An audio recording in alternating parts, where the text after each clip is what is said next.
Welcome back to Traveling with Russell and welcome to a new video. But you may ask, where is Russell? Who is this guy? You may remember me from the tram parade video, and yes, my name is still Max. And Russell is actually filming all. Okay, so I'm actually here filming. Now today we're actually at Monino Central Air Force Museum. Thank you. Monino Central Air Force Museum. And I'm here with an expert in transport, an expert in airplanes. All things that fly, that have an engine. And we're going to have a walk around this amazing outdoor museum. And we're going to get a little bit of maybe some facts about a few things. And I will tell you stories about some aircraft. Yes, so let's go. So this particular military museum concentrates on planes and helicopters mostly. And it's a very big territory. Now we've actually come on a Friday afternoon and there is very few people here. When it's the weekends, this place is full and crowded. So we picked a very nice day to come and walk around. Beautiful weather, let me tell you. And what we're going to do is we're going to walk around ourselves and see some of these planes. And on the video that we're watching, we're going to stop and show a couple of them that are quite unique or have a little bit of an interesting story. First airplane that we would look at is right at the entrance. They even have signs in English for foreign tourists. And the first plane we're going to look at is a B-29. It's not actually a B-29 American bomber, but in fact it's a reverse-engineered version, the Tupolev Tu-4. Basically, Soviet Air Force wanted to have its own nuclear-carrying aircraft, and the best example of this kind of aircraft at the time was B-29. So, some of the B-29s made emergency landings in Soviet Union. They've been disassembled, reverse engineered, and the Tu-4 was born. This is really very amazing for me that we're getting the inside knowledge about these planes and the fact that it's modeled on an American bomber. Yes. And pretty much everything we see looks like the American plane, barring the engines and some of the internal workings. How cool does it look though, with all the pop rivets everywhere? Just looking at these signs and the actual information, so it's in Russian and in English, and this particular bomber had a range of 6,200 kilometers. That is incredible that it had that long of a distance it could travel.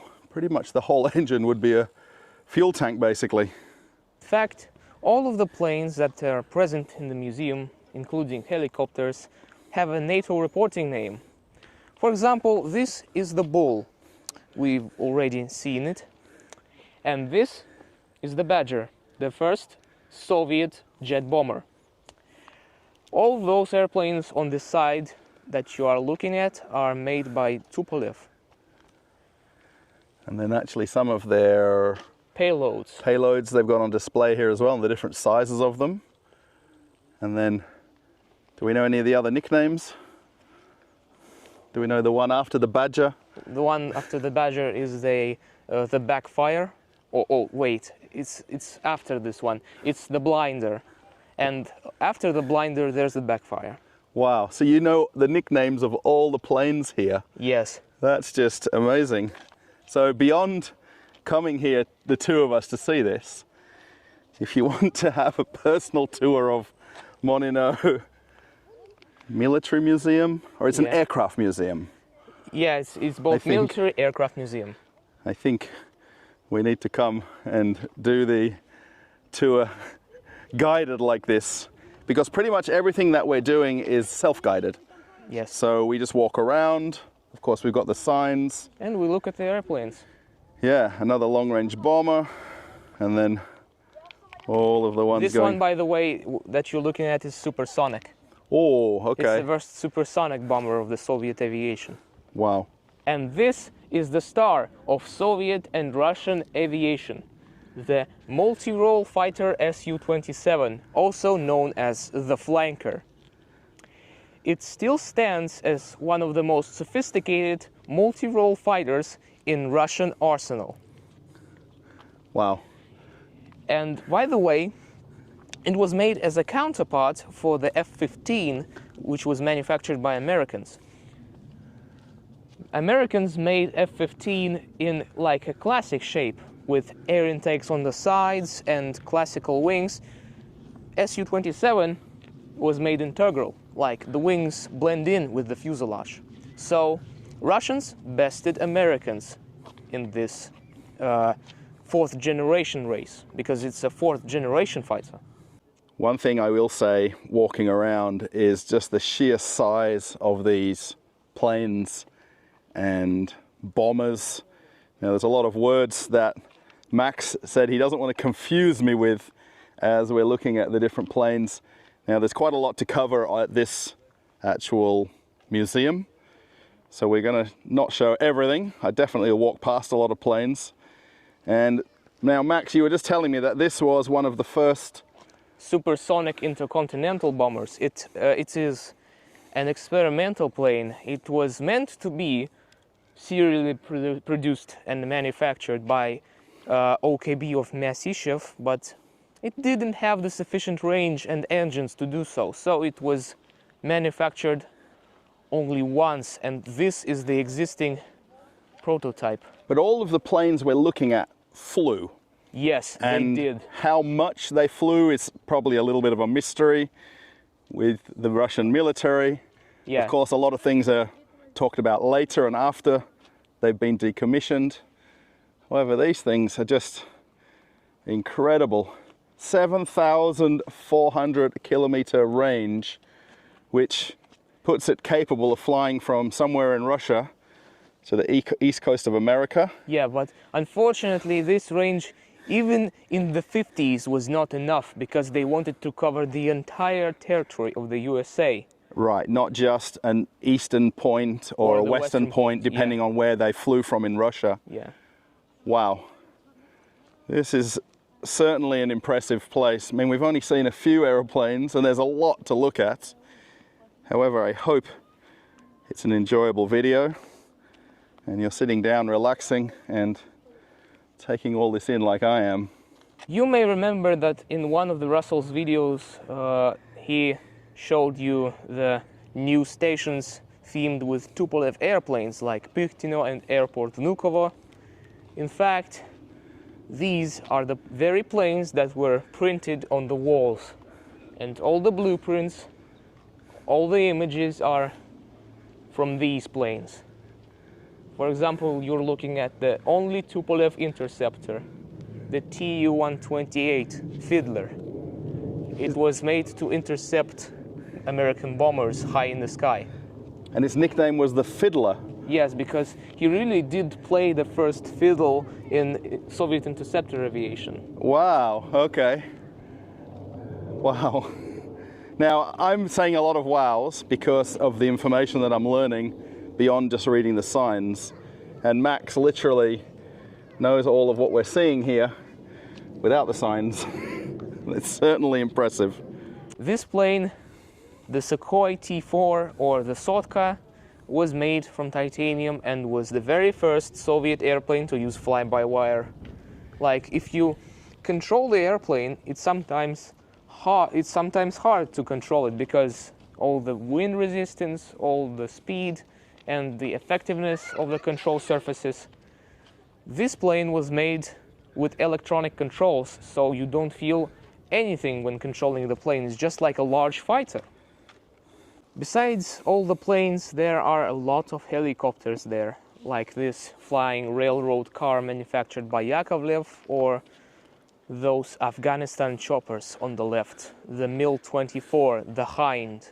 It was the main star of the Soviet-Afghan operation. And then we have different versions of them and different models. Yes, the 24A is the prototype, the 24V and D are the serial models. They are basically a gunship for troops and for helping the guys on the ground for close air support. And then the ones at the back there look like heavy lift helicopters as well. Yes, they are transport helicopters. There are a lot of them here also, like the Mi-6 with the wings and the flying crane Mi-10 in the back. Along with all the long-range bombers, there's also these smaller jet fighters, and some of these date back from the 1940s. So which planes are we looking at right here? We are looking at the Yakovlev-made airplanes. This is the Yak-23, one of the first Soviet jet fighters, the Yak-130 trainer, and all the interceptors and bombers made by Yakovlev. For example, this is Yak-25, one of the many interceptors manufactured by Yakovlev for the Soviet Air Force. And it has two engines, unlike normal jet fighters, which had one engine in the back. Those had underwing engines. Wow, okay. Now, if you're like me and you're watching this as we're walking around and are not aviation minded, this place is certainly impressive to come to, just to see the different types of planes that they had, mostly during the Soviet and USSR times, and to learn about what they built and what they were able to build going back so many years ago that I think most people, even in Russia and beyond, didn't really even know a lot of these existed. And it takes someone like you and I to come here to make a video to show this for everybody.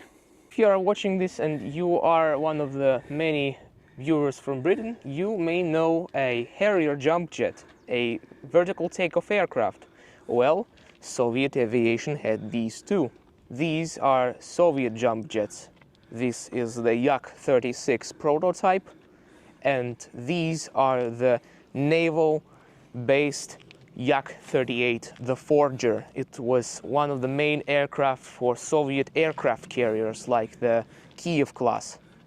Wow, so a little bit of an ode to the British engineering. Right, Yes. and the Russians did it before or after the British? They did it after the British, but the main constructor of these planes, Yakovlev, actually met the main engineer of the Harrier program and manufactured these planes as sort of a homage or a tribute to Harriers. When the first prototype of Yak-38 took off or was put into operational service, the main constructor of the Harrier unfortunately passed away.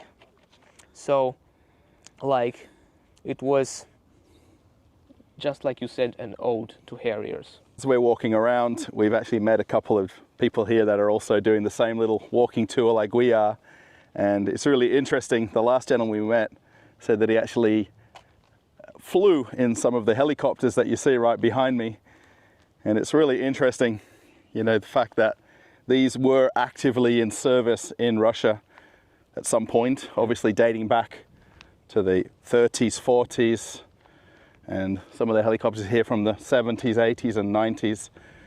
And it almost feels surreal when you're walking around, because what we watch on television and what we know from the movies and from the USSR times, you know, this is basically a living museum that shows the steps in the history of Russian aviation as it is now, and how they advanced the designs and improved them and made them better, bigger. They could fly longer. And more effective. And more, right, so more effective as well. And by having so many experimental planes and helicopters, they were able to basically refine the designs to what's currently in use today, basically, right? Yeah, they evolved with time. Soviet aviation industry did what no one did really think of. This is the jet crop hopper, the only jet biplane in the world. You can clearly see there is no rotor, there is no propeller. This is a purely jet crop hopper. It was made to pollinate the crops, to help them grow, and it used jet engine to help it. So it was used primarily in the agricultural industry? Yes, it's the M15. It was it was manufactured in Poland using Soviet's license. Wow, so these are Polish manufactured? Yes, but they were invented in the Soviet Union. Okay, got it.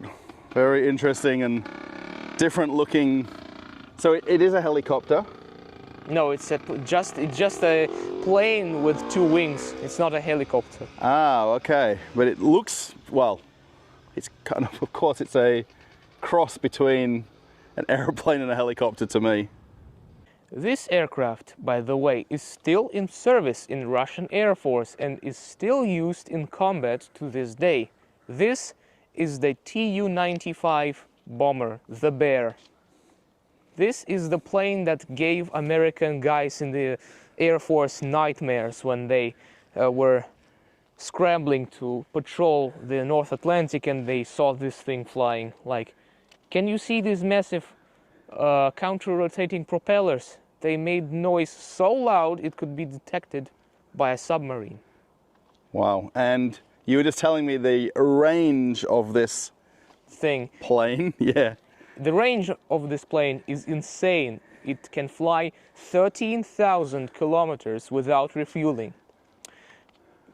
It can basically like fly with a nuke strapped inside to the random American city, which was a strategic target, drop a nuke and return. So this strategic bomber dates back to 1952 and it's still in current service in the Russian military. And it's really very impressive to stand near it and under it and the size of these propellers. I think as we're walking around, I think we don't probably do it justice, all the different objects we're seeing and just how big they are. And, you know, of course, when we catch commercial airplanes, you know, we see that they're big. To see these military ones, it's just something else again, especially for me, the helicopters and the sheer size of them. And we come into this back corner here of the museum. And we can see Antonov aircraft here. Antonov, so we all know the Antonovs, I think. Yes. Probably one of the more famous commercial yes. airplanes. And the Antonovs are, by the way, one of the most robust airplanes in active service, not only in the military, but also in Aeroflot, like this AN-24 or AN-10. Wow.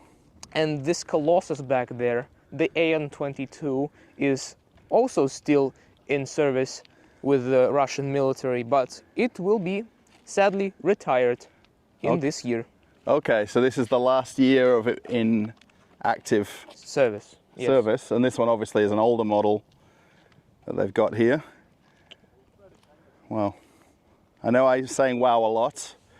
I guess I don't go to these museums enough. People have asked me for years, and as long as the channels existed, come and make videos, show us these places.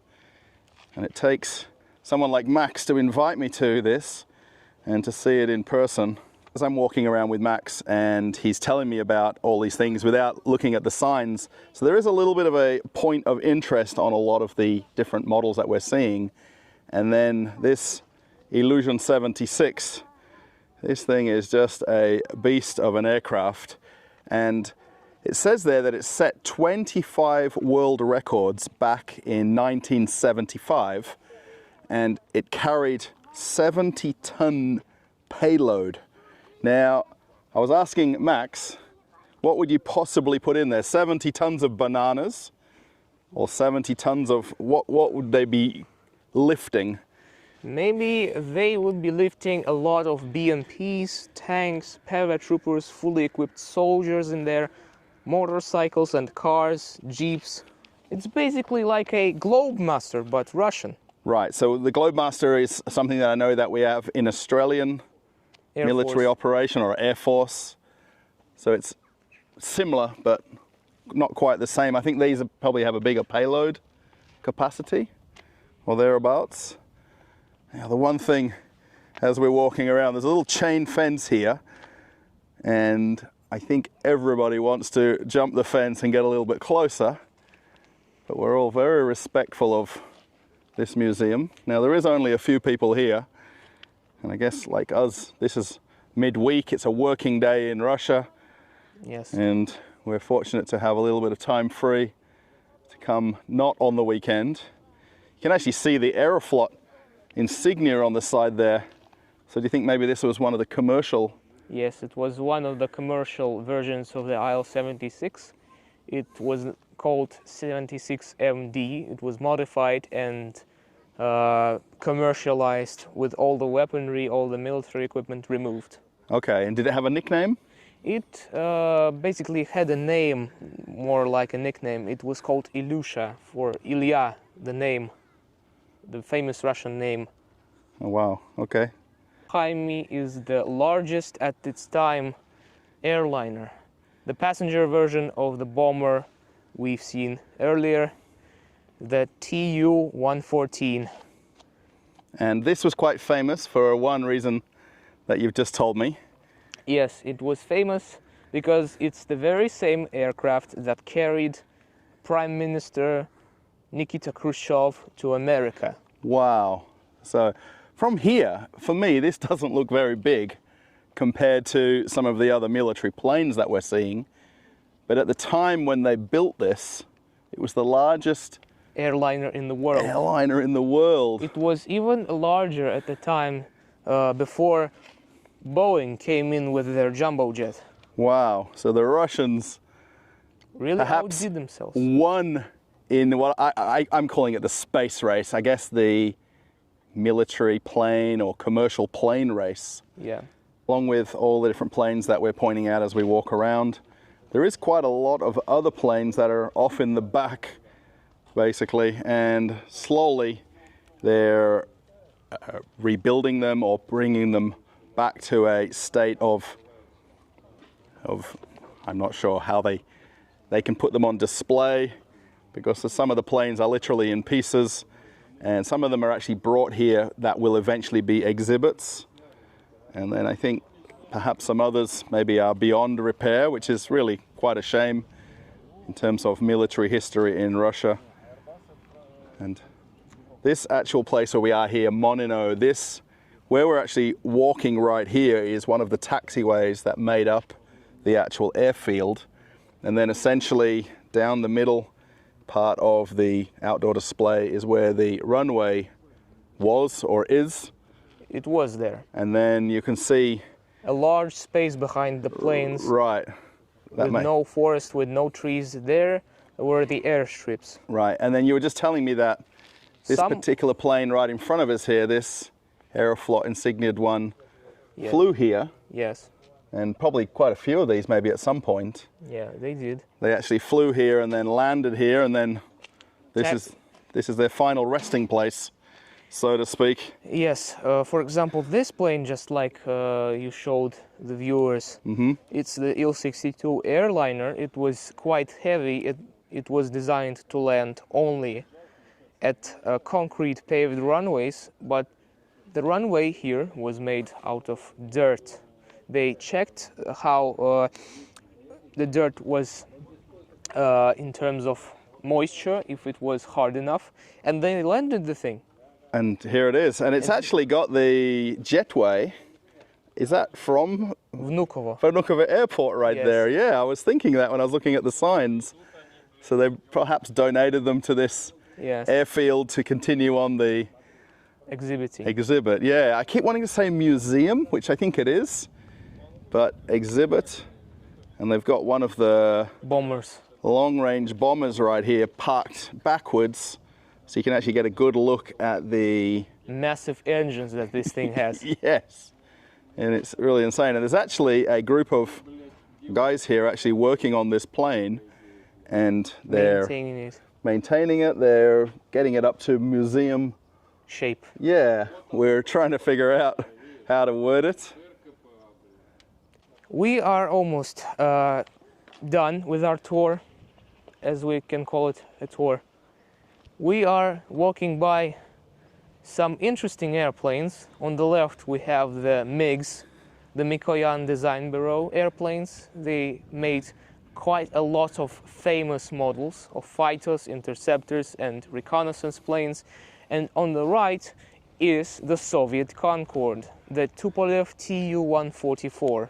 It was, in fact, the very first supersonic commercial aircraft. It bested Concorde by 2 months.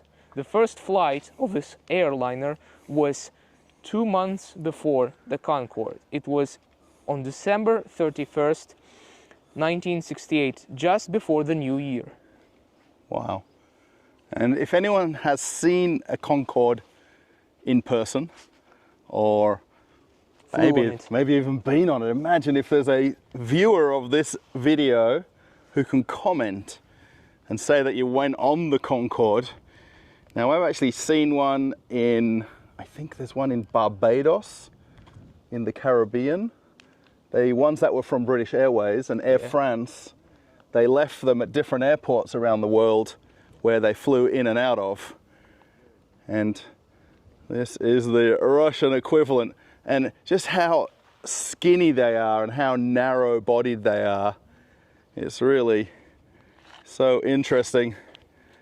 And they've got another plane right in front of it here. It's the analog. It tested the wing for the Russian Concorde. Okay, so this was the test airplane for what would become the Russian Concorde. Russian. Yes. Are you okay with calling it the Russian Concorde, or do they have another name? It was just called the Tupolev 144, but no one had a name for it, so it's just a Russian Concorde. Or it was called Concordsky, because it's ski and Concorde. Ski is, well, normal Russian surname. Yeah, anything that you can't understand what the word is in Russian, you add SKI at the end, and it makes sense then to everybody that's not from Russia. I think if you're watching this video and you've got to this point, of course, you're either watching because of Max and I, of course. A lot of people are watching for you, Max, or they're watching for me.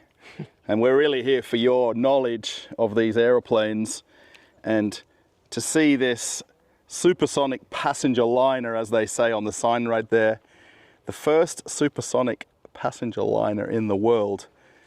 And imagine it was built and in operation before the Concorde, as Max pointed out. And this is really, in terms of aviation and planes in the world, this was world leading at the time. It was basically a trailblazer for the supersonic passenger liners. Trailblazer. And it's got the Aeroflot insignia on it, and the actual middle door is open there. They are restoring the insides. And what you and I would give to get up them steps and go inside. And to be honest, I would sell my soul to this airplane just to go inside. Wow. Now, of course, there is a lot of talk at the moment in the media and around the world about drones or autonomous aircrafts. And can you imagine back in the 1970s that the Soviet Union actually had a pilotless reconnaissance drone right here, and it was actually launched off this platform. Now, Max, do you want to say anything else? Now, I've read most of the sign. Now, what do you know without me reading the sign? Maybe some tidbit about it. There is nothing we can actually say about this drone. It was quite secret at the time. And Tupolev was developing a cruise missile based on this drone and had a larger engine. And the engine part was later preserved and repurposed into the engine for the MiG-25 interceptor. So this drone is for reconnaissance. There was a drone planned for conducting bombing missions and to be a missile, basically like a first Soviet cruise missile. And the plans unfortunately were cancelled, but engine was preserved and lived on in the form of the engine of the interceptor. And the thing is, though, what I'm most curious about is back in the 1970s, they were talking about drones, which is almost a word in the dictionary now. And this is one of the ones dating back from 1970.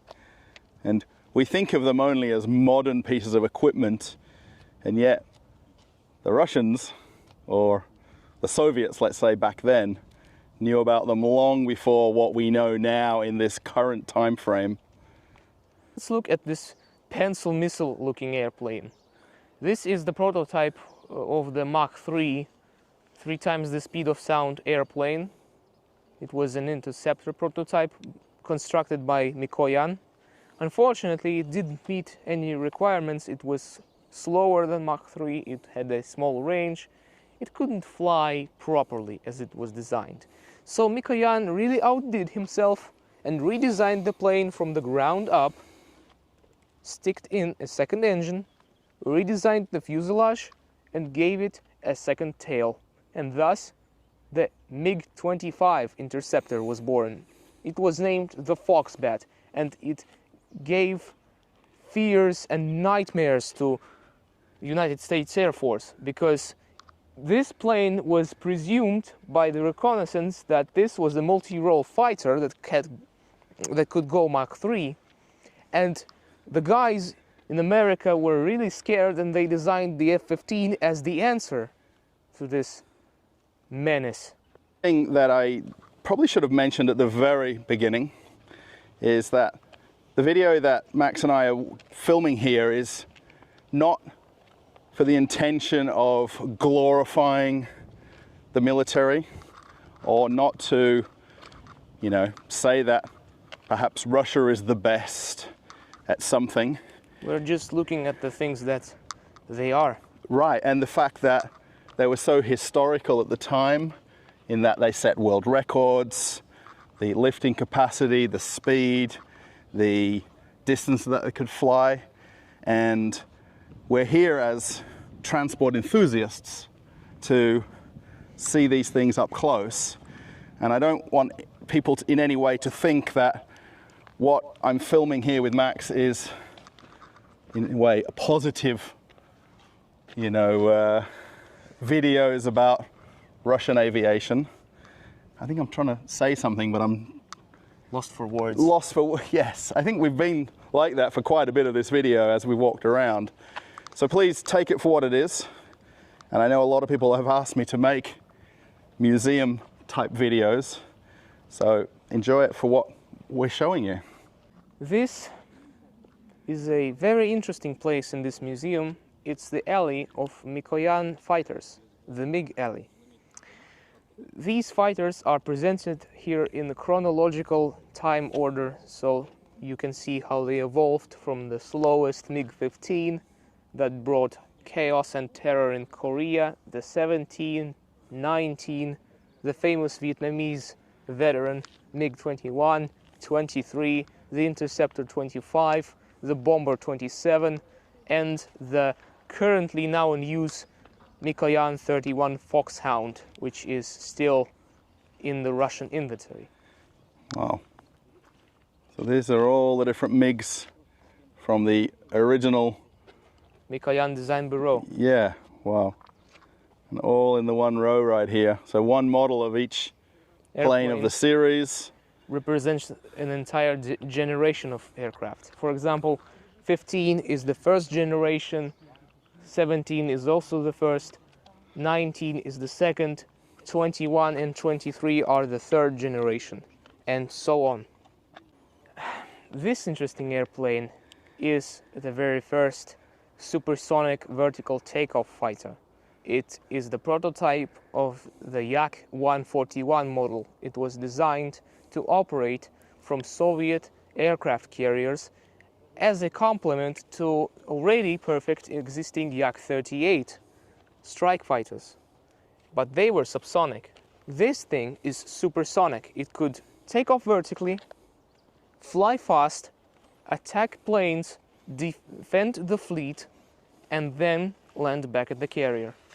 Unfortunately, they didn't build much of these planes. Only 4 prototypes were produced, and due to technical reasons, we can see them around.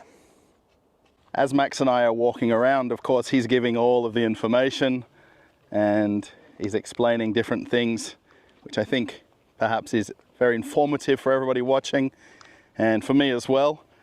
And to see these different planes from different eras and how big they are or how small some of them are. If you have any knowledge of military aircrafts, please let us know in the comments.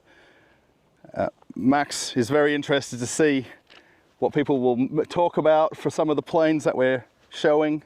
Perhaps if you are in the military or maybe in some kind of different air forces around the world, please leave a comment and let us know your opinions of some of the things that we're seeing, because I think maybe there is going to be some positive comments, maybe some negative comments. However, what we've come to here is a museum. Like there's museums in other countries, there's museums here in Russia, and there's a lot of interest in seeing a lot of military hardware of the past. Yes. And perhaps some things that maybe Max didn't even know existed. Max, do you think? Who knows? You're fairly young compared to me, so... Yeah, who knows? Actually, maybe there are a lot of secrets that even I didn't think of.